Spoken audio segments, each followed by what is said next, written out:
The American Melody Hour, usually presented at this time by the makers of Bayer's aspirin, will not be broadcast tonight due to the special program which follows immediately. From the Grand Ballroom of the Hotel Waldorf Astoria in New York City, Columbia brings you the opening of the fourth and final session of the 16th Annual New York Herald Tribune Forum, whose theme this year is Modern Man, Slave or Sovereign.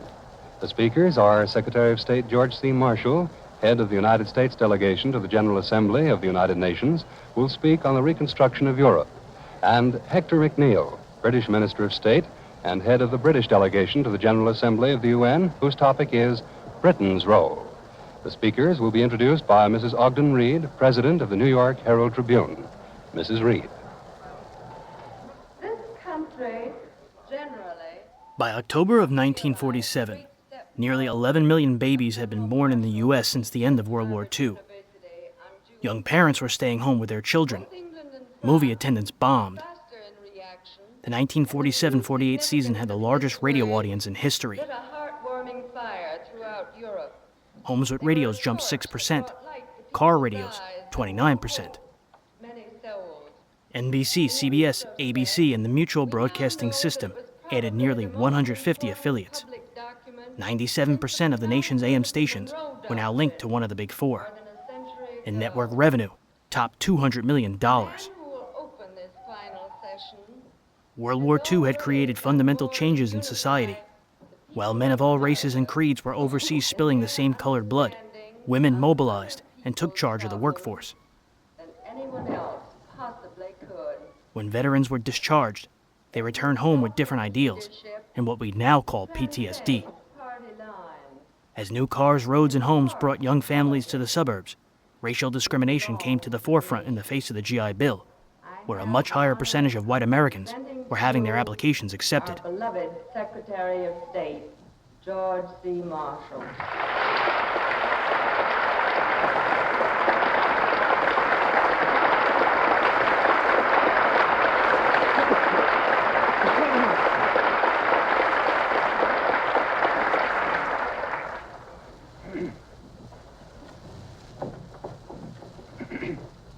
Ms. Reed, ladies and gentlemen,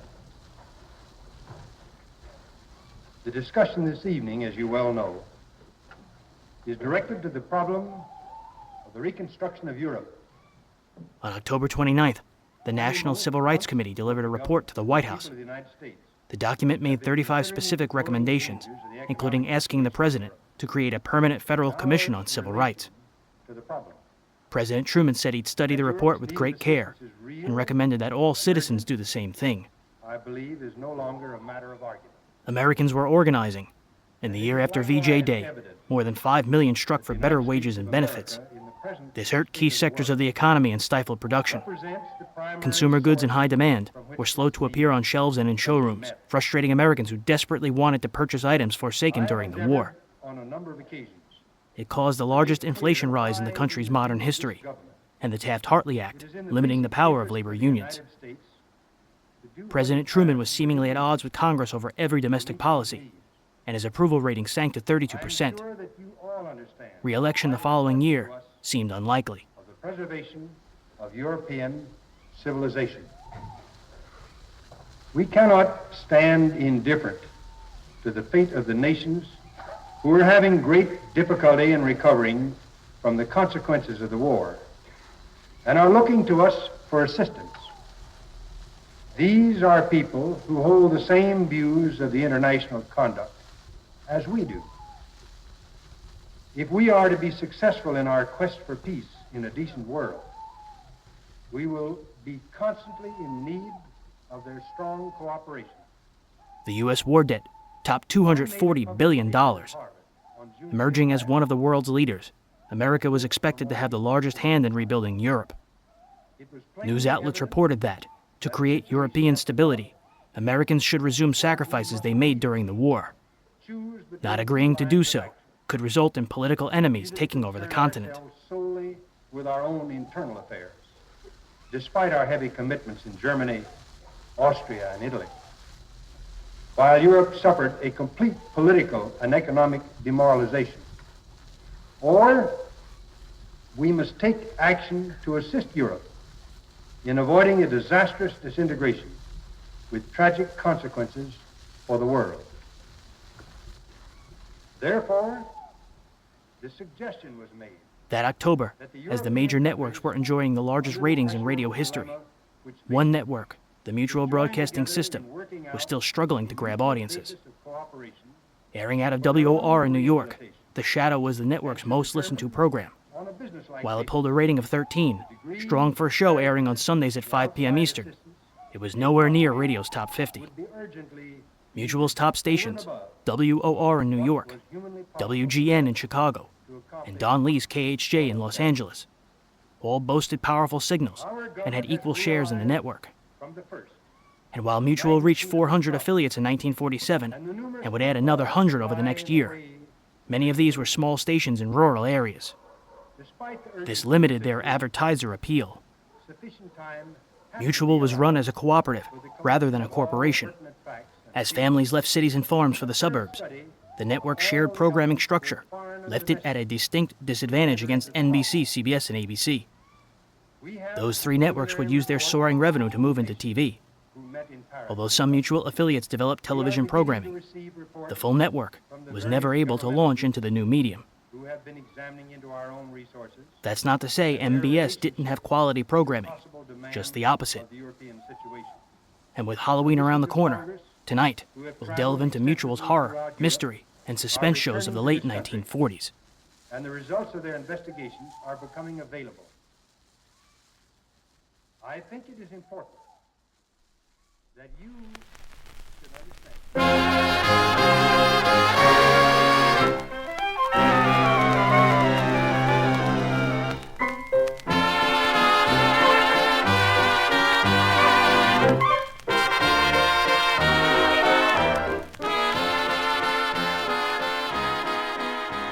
Welcome to Breaking Walls, episode 132.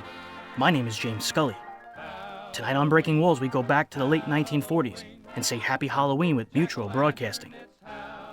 If this is your first time listening to Breaking Walls, welcome to the show. You can find this series on every podcasting platform and at thewallbreakers.com. Tonight's opening theme song is Halloween by Guy Lombardo and his Royal Canadians. It's a perfect song to get us into the season's spirit. Like a witch, go and toss all your gloom in the ditch. Join the Breaking Walls Facebook group to keep in touch with news, snippets, photos, and other additions to the podcast at facebook.com/groups/thewallbreakers. And Burning Gotham, the new audio fiction soap opera set in 1835 New York City, is very much on its way. Go to burninggotham.com for teasers and more information. You can also support these shows for as little as $1 per month at patreon.com/thewallbreakers.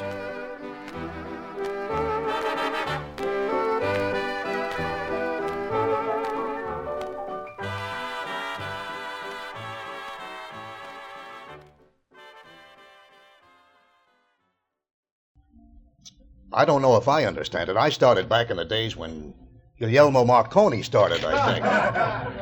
Now, I've been in it a long time. This is, how many years, man? Over 50 years. And it goes back to the days when I first started, and everybody says, how did you ever get into radio? How did you ever get into radio? I forgot. I got in, and I guess I was going to school at the time, and if any of you know New York City, there is a bedroom called Brooklyn, where we lived. And there is an additional place called Coney Island. And a friend of mine were walking on the boardwalk, a friend of myself, walking on the boardwalk in Coney Island when we got to the Half Moon Hotel. And on the floor, on the basement floor, there were a couple of stores. And one of them had the letters WCGU. And I said to this friend of mine, what do you suppose that is? He said, I think it's a radio station. I said, oh? And at that point, a guy came running out and said, can anybody here do anything? And this fellow pointed to me and he says, he plays piano. And he grabbed me, threw me into this studio, which looked like a house of ill repute. It had velvet drapes all around, a solitary piano, and there was a microphone on a stand, and this was known as a carbon mic, a big round mic, and the actual mic itself was suspended on rubber bands. And the man came up to the mic, tapped it, to get the carbons all settled and said, "Ladies and gentlemen, we now present that distinguished concert pianist, Mr. Paul Hart." And I looked around and said, "Who the hell's he talking about?" He said, "What are you going to play?" I said, "Well, I'm going to play Dizzy Fingers, and It Had to Be You, and a few other jazzy things." And he said, "Wait a minute, you've got to play something classical." I said, "Oh, I'll play the Minute Waltz by Chopin, a little Bach fugue, and a Beethoven sonata." And when he got finished, he said, "You want a job?" I said, "Doing what?" He said, "Playing piano." I said, "Well, I go to school, I go to college, and I just can't take time off." He said, "Well, we don't start here till about 4 o'clock. If you come in here and play, say, at 3:30, 4 o'clock on," he said, "we'll give you $25 a week." Well, in 1929 or 28, with 29, I guess it was just about during the Depression, $25 a week was a fortune. I grabbed it, and I played piano and had a great time. And eventually I had to make a decision as to whether I wanted to play piano, become an illustrator, because I had studied art at the L'École des Beaux-Arts in Paris, or possibly stay in radio.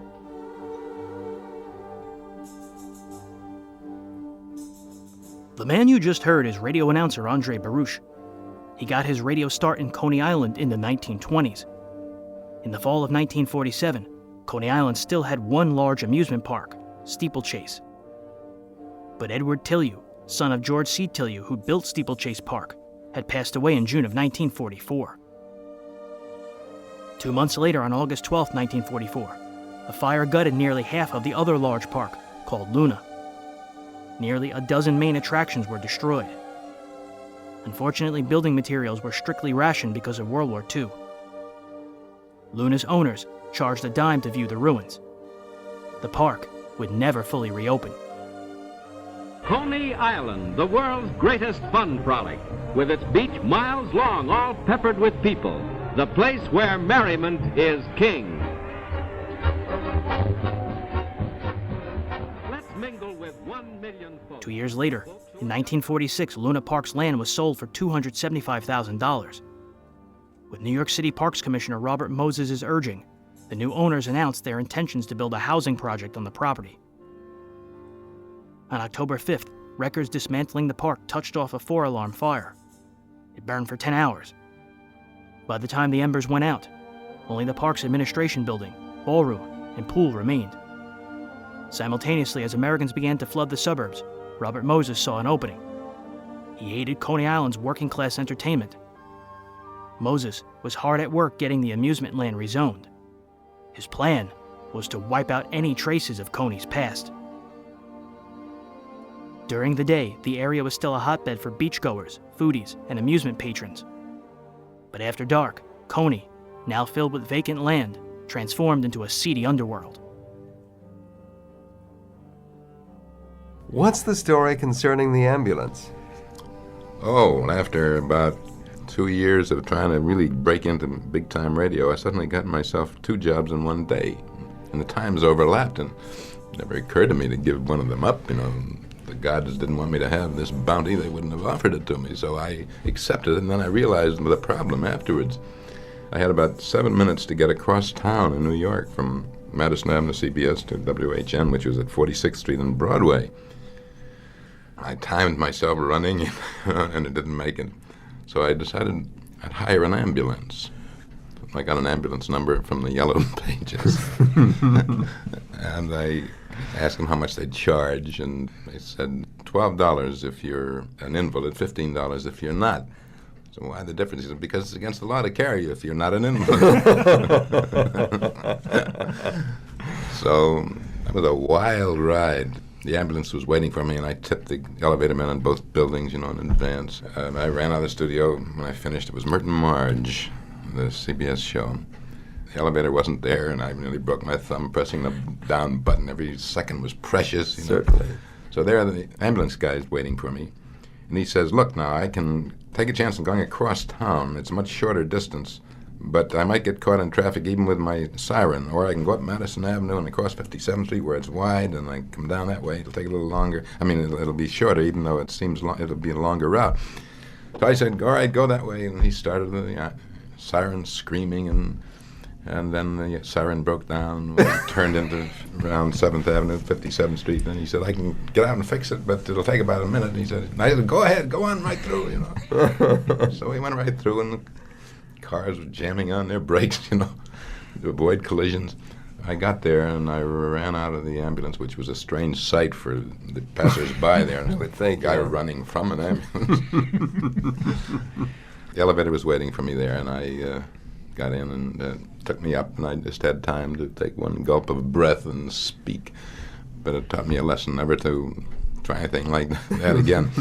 Actually, I lost money on the deal after paying for a stand-in.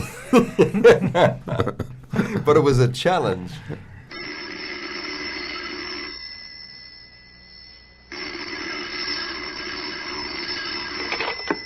Hello, I hope I haven't kept you waiting. Yes, this is the Crime Club. I'm the librarian. Coney Island Nocturne. Yes, we have the story for you. Come right over.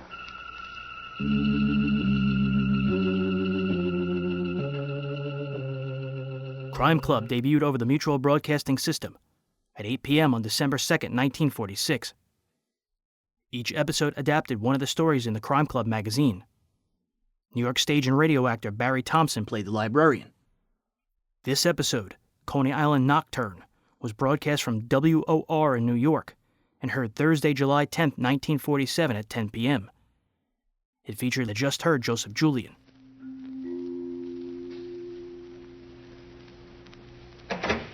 Ah, you're here. Good. Take the easy chair by the window. Comfortable? The manuscript is on this shelf. Here it is, Coney Island Nocturne. The very absorbing story of fingers that were nailed by death. Let's look at it under the reading lamp. When Mike Donahue brought Helen O'Malley to Coney Island for an evening of fun, he had only the best intentions. Naturally. He was an officer of the law, a detective. And she was his fiancée. But 3 hours later, as they stood in the middle of a crowded, noisy carnival street, they were faced with a crisis of catastrophic proportions. Mike, I'm afraid I'll never understand you. How many times have I told you never to keep your wallet in your hip pocket? Yeah. If you were just another palooka who didn't know any better, then, well, all right. But you're a member of the pickpocket squad. You're supposed to know. Yeah. Haven't you got anything to say? How much money have you got on you? Enough to get us home. Helen, you're not going to tell the boys at the station house. No, dear. I still expect to marry you someday. I want congratulations, not sympathy. Yeah, well... Hey, Mike. Who was that? Look over there, honey, and you'll see a character. Hiya, Mike. I never thought I'd be glad to see you. Benny Gould. You recognize me, don't you? Look me over, pal. I've done a 60-day stretch in a workhouse, and I ain't a bit tired. What are you doing down here, Benny? I thought your territory was Times Square. Got a job. I'm going straight, Mike. You don't say. Yep. Got fed up looking through bars. So now I'm a barker for a show up the street. Hey, who's the tomato? Helen O'Malley, Chipmunk. Do you consider me fruit or vegetable? Huh? Oh, it's a riot, Mike. Is it permanent? Put your hands behind your head, Benny. What? I'm going to frisk you. Now, do you want to put him up, or do I have to coach you? I put him up. You ain't got nothing on me. I'm on a level now, Mike. You're an old-time pickpocket, Benny. You're the way you cops make a label stick. Once a crook, always a crook. Mike, he wouldn't have your wallet. Maybe not, Helen, but this dip can pick the whiskers off a sleeping cat and get away with it. Okay, Benny. Thanks. Come on, Helen. Hey, wait a minute. Was she kidding about your wallet? You're blocking traffic. Come on, you don't have to be ashamed to tell me about it. I used to be in the business. You wouldn't be giving it to us now, would you? Look, I know every dip on the island. Give me a chance, maybe I'll get your wallet back for you. Why, Chipmunk? Because I'm a good citizen, that's why. All right, Benny, let's go. Hey, what is this, a pinch? You were going to take me to the wallet, weren't you? I gotta find it first, Mike. Suppose we do that together, huh? Uh-uh. I ain't putting the finger on nobody. If you want your property, then you'll wait till I nab the guy that's got it, and then I'll bring it to you. Don't argue, Mike. Be practical. That's what I say, sister. I'm doing him a favor. But how is it done, Chipmunk? Coney Island's a big place. Well, I contact a few of the dips, and they spread the word around, that's all. Okay, Benny. It's going to take time, Mike. Meet me at the beach at the end of the boardwalk in a couple hours, 11 o'clock. And don't follow me. We won't. Mike wants his wallet, and I want Mike to be happy. We'll meet you on the beach at 11 o'clock.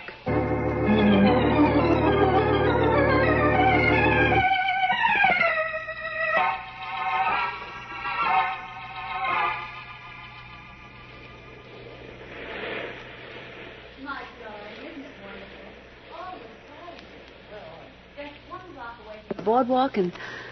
Oh, I think we ought to adopt Benny, don't you? It was his suggestion. Well, we're not exactly alone, Helen. Are you going to worry about that girl all night? Well, she might be watching us. She's fast asleep. Besides, she's a good 30 feet away. Come on, my bashful Romeo. Give me a... It's only me, Mike. I didn't want to keep you waiting. Benny, don't you ever blow your horn when you come to a crossing? Blow my... Oh, I get it. Well, I figured it didn't mean nothing. See, there ain't no moon out. Have you got the wallet? Not yet, pal. You said 11 o'clock, and it's almost half past. Okay, but Coney Island's got a lot of depths, and it's spread out all over. You gotta be patient, Mike. How much longer? Listen, I got a couple of dozen guys working right now. Stick around for a little while. You ain't got nothing to lose with that tomato. I'll see you later. Where you going? My boss gets worried when he don't know what I'm doing. So long. Now, Mike, where were we? What do you mean, Helen? When we were so rudely interrupted with a report about nothing. Let's go home, huh? But, Mike... Well, it's a long trip, honey, and I've got to be at the station house at 8 o'clock in the morning. But your wallet... Then he can send it to me. He knows where. What was that? Thunder, baby, we'll have to run. I hope it pours. Help me All right, come on. I hope it pours for 40 days and 40 nights. Let's go. Wait a minute. We can't leave that girl sleeping there on the beach. No? No, I'm going to wake her up. Oh, of course. Oh, don't be unreasonable, Helen. There's going to be a storm. How would you like to get drenched? Why wait for a storm? You can dampen my spirits. Uh-oh. What's the matter? It's raining. Already? I just felt a drop on my nose. Let's get out of here, Mike. Wait a minute, dear. Oh, excuse me, lady. I think you'd better... Miss. Why don't you just yell in her ear? I don't think it would do any good, Helen. Well, try it and find out. I just felt another drop. You just can't wake up the dead by making a lot of noise. Huh? Mike, she isn't... She is, Helen. From head to foot.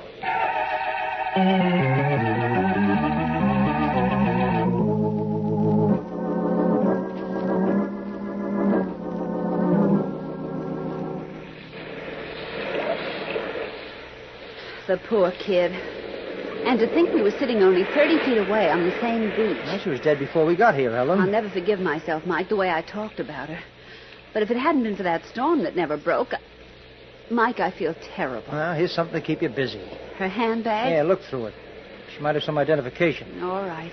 I should get to a call box, you know.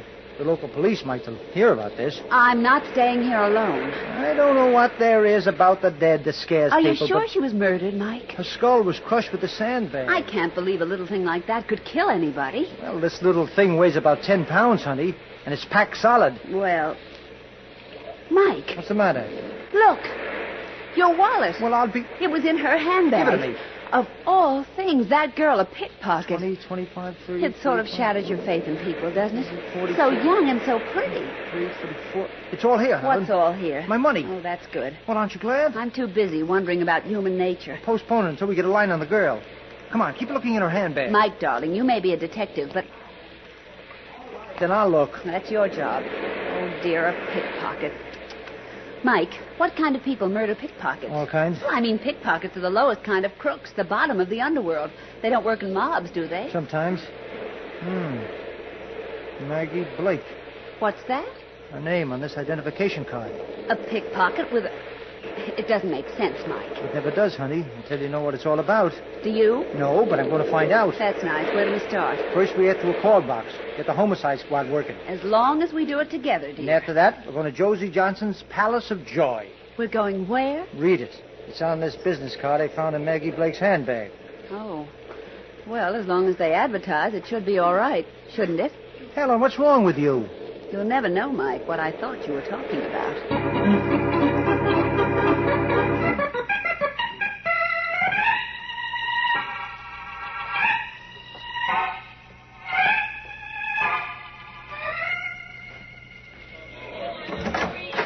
Oh, it's you. I'm glad to see you again. Where have you been keeping yourself? I went out for a walk, Josie. You're a liar. Hey, now look. I said you're a liar. What are you going to do about it? We're doing pretty good business, Josie. So what? Suckers like the show we give them. I give them. You're only window dressing like a husband should be. But you're not even good window dressing. Put that bottle back.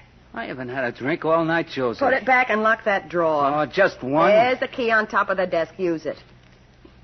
Between you and me, I don't care if you drink yourself into pink elephants. But you talk when you're drunk. And that's bad for me. Oh, I don't know why I gotta take it from you. Stop any time you want. There's a bed at the bottom of the ocean. Now, give me that key. I started this business. It was my idea to set up the show. That was so long ago, you've died 100 times since. Where have you been for the last 3 hours? I told you. Just walking around, huh? Inhaling the fresh Coney Island air. I got tired sitting around the office watching you run You things. said you were going out front for a couple of minutes to look around. So I went for a walk. What's the difference? Came back and you weren't here, so I went out again. How's Maggie Blake? What? Don't look so dumb. You were out with her, weren't you? No. Pete, this is Josie you're talking to, your wife. I've known you for a long time. I haven't seen the girl, I tell you. You wanted me to lay off, and I... Was she here? Are you kidding?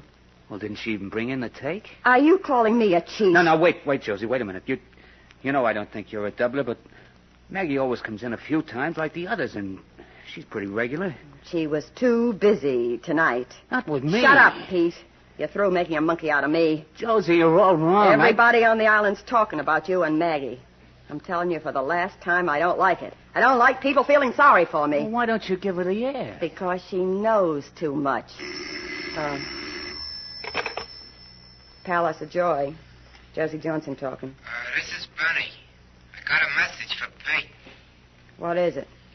Tell him I can't find Maggie Blake. That's all. That's enough, Benny. Nice going, Pete. Huh? When did you decide to use Benny as a stooge? What do you mean, Joe? What do you take me for, a 2-year-old? You think I start believing because Benny calls up and says you've had him looking for Maggie? Is that what he just told you? You cheap chiseled sneak. Now get out of here. Go out front and help take tickets. I'm sorry you did that, Josie. Go on. I get sick looking at you. You've been having things your own way too long, baby. Look out you don't drop dead one of these days. You're very funny, Pete. Yeah.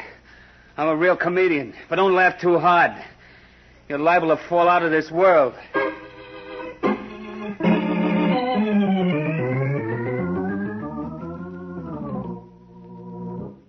I was just going to ask you, do you still feel that way about the bag of tricks that the radio actors acquired, or did you gain more respect for them? Well, I gained more respect for them, but even their bag of tricks is quite an accomplishment, in its own right. I don't think that would help them in theater or in film, in visual acting. The problem was, I suppose, that there was a limited number of actors who worked regularly, so they had to be flexible. They had to be able to acquire accents. That's right, versatility, quickness. Yeah, and this they were able to work with. This they developed, yeah. Well, also, many times they would make these cuts just prior to going on the air. You'd rehearse a script, and at the last minute say, cut this, and then you go on the air, and you got to remember, you got to do it right, or the whole thing will blow up. That's so right. That must be quite a skill in itself to be able to adapt that quickly, because on a stage, once you learn a role, that's it. But on radio, it seemed like it could change up to the last second before you went on the air. That's absolutely true. But you I had great respect for these actors who developed those techniques. Did you have any particular way of doing it yourself? Any of these last-minute changes? Or how did you keep alert so you wouldn't have the problem of saying the line that was cut or run over or anything like that? Well, I don't know how to answer that. You just did it, I guess. That's about the best way to describe it, huh?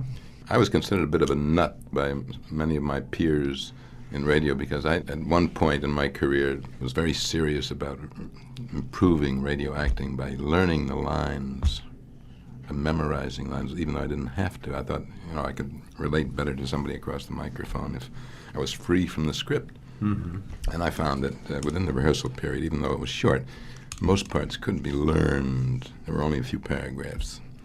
And I developed a technique of learning them and then marking my script places I wasn't sure, so I could always fall back on the script if I had to. Well, you were doing actually a memorized performance then for the most part. This is the worst part of going to Coney Island, the ride home in the subway. Yeah. Oh, well, Benny's confession sort of makes it worthwhile. Imagine that chipmunk having the whole thing planned from the beginning, picking your pocket and then asking us to meet him on the beach where he'd left Maggie Blake's dead body. What a character. And all for a few measly dollars. $30,000. I even thought he'd get away with it. You'd suspect Josie and Pete Johnson of Maggie's murder, and he'd be... Mike, You didn't tell me how he got to Pete to kill him. I guess I'll have to, won't I? Well, he followed them to their apartment after they left the office. Yes? Then he phoned Josie and told her to help him frame Pete. She came back to the palace looking for me. Well, the rest is history. Yes, but Mike, what made you suspect Benny? Two things, sweetheart. Josie had a chance to kill me and didn't. And Benny going for the money in the wall. Can I go to sleep now, dear? One more thing. What happened to Josie? She was picked up. Now, darling? All right, honey. Mike? Is this your wallet? Where'd you get it? Out of your hip pocket. For a member of the pickpocket squad, you are about the easiest pickings I've ever known. Good night, dear. After Crime Club went off the air at 10:30, WOR alternated news and late-night music until Eddie Newman went on the air at 2 a.m. Crime Club failed to generate any sponsorship support for the Mutual Broadcasting System and was canceled after its October 16, 1947 episode. Barry Thompson would pass away unexpectedly of a heart attack on August 19, 1960. And so closes tonight's story, Coney Island Nocturne. Stedman Coles wrote the radio script. Roger Bauer produced and directed. Walter Kinsella played Mike Donahue. Joan Alexander was Helen O'Malley. Jean Ellen was heard as Josie Johnson. Bill Quinn was Peter Johnson. And Joseph Julian was Benny Gould. Oh, I beg your pardon. Hello, I hope I haven't kept you waiting. Yes, this is the Crime Club. I'm the librarian. Yes, come over a week from tonight. Good. We have the very exciting story of a sparkle that bloomed into murder. It's called Death Deals a Diamond. In the meantime, there is a new Crime Club book available this week and every week at bookstores everywhere. Yes, it's available now. Fine. And we'll look for you next week.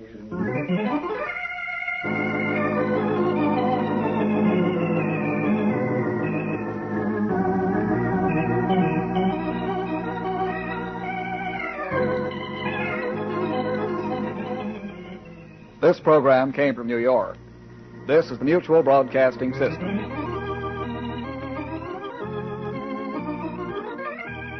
In your opinion, when did radio begin to decline? As television began to ascend. You have much of a chance to go into television, as many of your peers did at that time. I did the first dramatic show that CBS ever did. You were a real pioneer in every sense of the word. Yeah, it was a 12-minute thing. There was only one stationary camera. You couldn't move it to follow the actors, you know. It was almost like a stage production. Yeah. I think it was the late 40s. But I remember there were only about 200 experimental television sets in the city at that time. They were programming these things experimentally, you know. And I remember the director took us over to his house afterwards, and there was a fight on television. It was a championship fight of some kind. I forget who was fighting. But the only way you could tell the difference between the two boxers was one had white shorts and the other had dark shorts. The images were so unclear. Yeah, this had to go back probably to the late 30s, I would think. That would seem to me late 40s would... No, it came back. It was right after I came back from England, which was in 1942. Oh, I said late 40s. Yeah, I was wrong. Yes, you're right about that. Well, at any rate, you did make it successfully over into television. You're very much a part of the television scene today. And what part do you play on Somerset, the daytime NBC soap? I play Vic Kirby, kind of a mysterious, interesting handyman figure who could be up to no good or not.